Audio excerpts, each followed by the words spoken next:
Isang Bluetooth speaker. Ito yung kanyang brand guys. And model BTS-1740. Yung isa na naman ito yung BMS o Battery Protection Board. Ayusin pa natin ito guys. Pero nagtaka ako sa ganitong klaseng Bluetooth speaker. Meron siyang tinatagong lakas. Maliit din naman yung kanyang audio IC. Yung battery niya 4 na piraso. May total na 7.4 volts.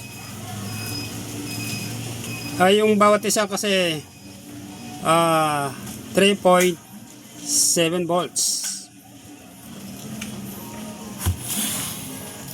On natin to guys. Power on. Bluetooth connected. Actually, napaisip ako nito. May tinatagong lakas itong klaseng Bluetooth speaker. Ito yung kanyang speaker, 3 ohms, 30 watts. Then gumagamit siya ng piso tweeter. Binaklas ko guys yung kanyang harap.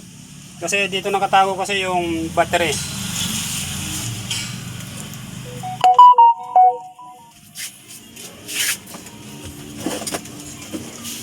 Yan, patugtugin natin.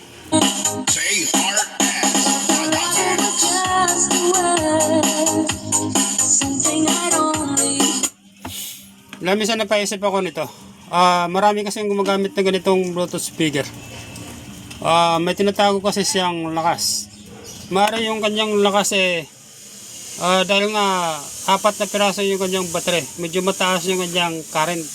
Then yung ginagamit niya kasi na speaker isang 30 watts then tweeter na 15 watts.